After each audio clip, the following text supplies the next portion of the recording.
رسوله النبي الكريم الأمين. أما بعد، فأعوذ بالله من الشيطان الرجيم. بسم الله الرحمن الرحيم. الذين يتبعون الرسول النبي الأمي. صدق الله العظيم. اللہ رب العزت کے بے پایاں فضل و احسان، سید الانبیاء حضور حضرت محمد مصطفیٰ احمد مجتبیٰ صلی اللہ علیہ وآلہ وبارک وسلم کی نالین پاک کے تصدق سے اس عظیم الشان سالانہ محفل میلاد مصطفیٰ کریم میں ہم سب حاضر ہیں، جو دو نسبتوں سے ہے۔ یہ میلاد پاک کی محفل بھی ہے اور عزت مآب محترم جام غلام محمد صاحب، ان کے والدین کی مغفرت کے لیے دعا بھی ہے۔ اللہ رب العزت ان کے درجات کو بلند فرمائے اور انہیں اپنی جوار رحمت نصیب فرمائے۔ صرف دو سوال ہیں اور دو سوالوں کا جواب دینا مقصود ہے۔ سوشل میڈیا پر ایک مہم چلائی گئی ہے کہ میلاد پاک منانا یہ شرعی اعتبار سے جائز نہیں ہے، اس لیے کہ یہ بدعت سیئہ ہے، نیا کام ہے، اور نیا کام بھی ایسا ہے جو نہ صحابہ سے ثابت ہے نہ خود رسول اللہ سے ثابت ہے۔ جب رسول اللہ نے خود میلاد کا حکم نہیں دیا، کسی ایک بھی مجلس میلاد میں شرک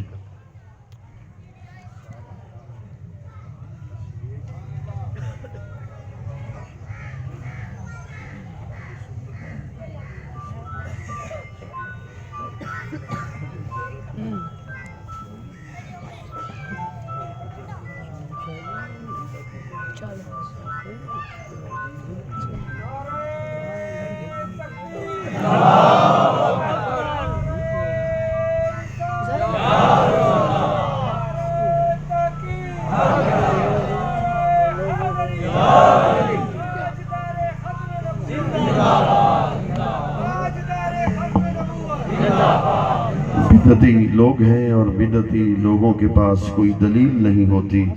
اگر کوئی دلیل ہے تو 1400 سال سے آج تک پیش کر دیتے۔ یہ بر صغیر پاک و ہند میں یہ رسم ہے میلاد پاک کی، وگرنہ 1400 سال سے آج تک کسی نے میلاد پاک نہیں منایا، تو لہٰذا میلاد پاک منانا یہ بدعت ہے۔ اور معاذ اللہ پہلی بار تاریخ پاکستان میں ان ظالموں نے اس کو بدعت سیئہ قرار دیا۔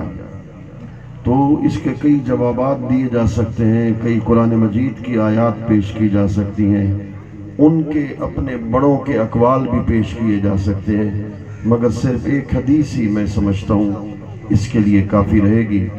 اس حدیث پاک کو امام ترمذی نے الجامع الصحیح میں نقل کیا، اس حدیث پاک کو امام احمد بن حنبل نے اپنی مسند میں نقل کیا، اس حدیث پاک کو امام حیثمی نے مجمع الزوائد کے اندر نقل کیا کہ رسول کریم صلی اللہ علیہ وسلم فقام النبی صلی اللہ علیہ وسلم علی المنبر۔ توجہ ہے سے توجہ ہوا کہ سبحان اللہ۔ آج یہ منبر کیوں بچھایا گیا، آپ کو کیوں بلایا گیا، دعوت کیوں دی گئی، آخر کیا وجہ ہے؟ اس لیے کہ مجلس خاص ہے، یعنی خاص مجلس کی نشانی ہوتی ہے کہ منبر بچھایا جاتا ہے اور لوگوں کو دعوت دی جاتی ہے، بلایا جاتا ہے۔ تو خاص مجلس تھی، صحابہ موجود تھے اور منبر پر رسول اللہ جلوہ گر تھے۔ حضور نے منبر پر کیا خطاب کیا، ذرا سماع۔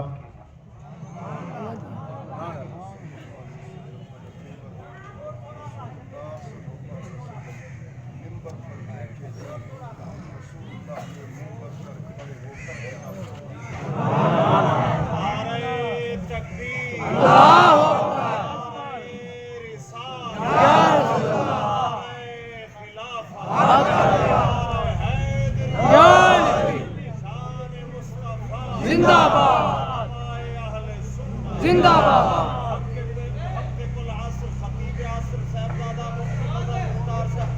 زندہ باد رسول اللہ صلی اللہ علیہ وسلم نے منبر پر کھڑے ہو کر خطبہ ارشاد فرمایا، اور خطبہ کیا تھا؟ سرکار نے فرمایا من انا، صحابہ بتاؤ میں کون ہوں؟ صحابہ نے عرض کی انت رسول اللہ وعلیک السلام، آپ اللہ کے رسول ہیں، آپ پر سلام ہو۔ تو جو کچھ پوچھا گیا تھا وہی جواب دیا گیا، تو حضور خطاب کو روک دیتے، خطاب جاری رہا۔ رسول اللہ نے ارشاد فرمایا انا محمد بن عبداللہ بن عبد المطلب، فرمایا میں محمد ہوں، حضرت عبداللہ کا بیٹا ہوں، وہ حضرت عبد المطلب کے بیٹے تھے۔ حدیث کے پہلے حصے میں سرکار نے اپنا نسب بیان کیا کہ میں کس کا بیٹا ہوں، میں کس کا پوتا ہوں، یہ سرکار نے اپنا نسب بیان کیا۔ جب تک پورے مجمع میں کوئی جواب نہیں ملے گا تو آگے نہیں بڑھوں گا۔ تو اس حدیث کے پہلے حصے میں سوال کر رہا ہوں، اس حدیث کے پہلے حصے میں رسول اللہ نے کیا بیان کیا؟ بولیے۔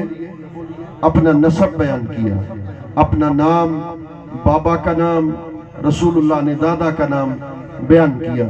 تو کیا بیان کیا رسول اللہ نے؟ اپنا نسب بیان کیا۔ آگے فرما ان اللہ خلق الخلق فجعلنی فی خیرہم فرقتن ثم جعلہم فرقتین فجعلنی فی خیرہم فرقتن ثم جعلہم قبائل فجعلنی فی خیرہم قبیلتن ثم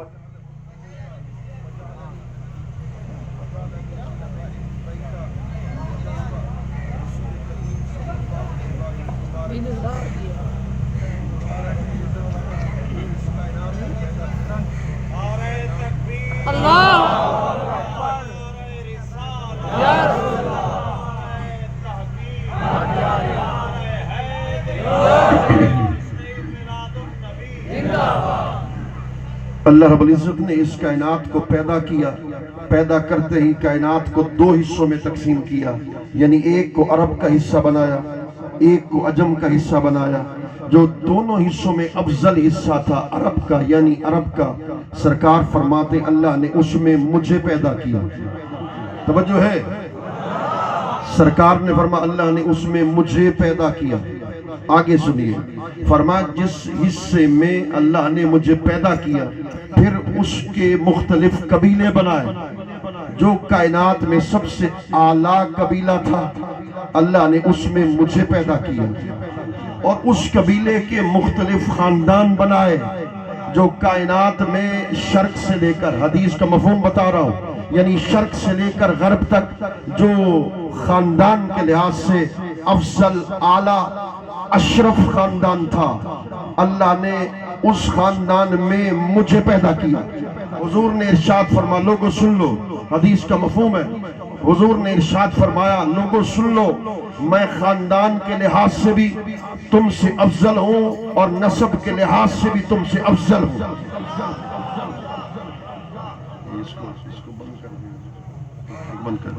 فرمایا خاندان کے لحاظ سے بھی تم سے افضل ہوں اور نسب کے لحاظ سے بھی تم سے اعلیٰ اور افضل ہوں۔ دو سوال ہیں، جواب دے دو گے تو مجھے تسلی ہو جائے گی۔ حدیث کے پہلے حصے میں حضور نے کیا بیان کیا؟ اپنا نسب۔ کیا بیان کیا؟ وہ آخر تک جو بیٹھے ہیں حدیث سمجھا کے چھوڑوں گا، کیا بیان کیا؟ اپنا ہاتھ کھڑا کر کے اپنا نسب بیان کیا۔ پھر حضور نے اپنا قبیلہ بیان کیا، پھر حضور نے اپنا خاندان بیان کیا، پھر حضور نے اپنے قبیلے کی فضیلت کا ذکر کیا، پھر سرکار نے اپنے خاندان کی فضیلت کا ذکر کیا۔ میں ان ملاؤں سے پوچھتا ہوں جو کہتے ہیں میلاد پاک نہ حضور سے ثابت نہ صحابہ سے ثابت، صحابہ کا مجمع ہے، منبر پر حضور بیٹھے ہیں، نسب بیان کرتے ہیں، قبیلے کا ذکر کرتے ہیں، خاندان کا بیان کرتے ہیں، خاندان کی فضیلت کا ذکر کرتے ہیں۔ میلاد پاک میں ہوتا کیا ہے؟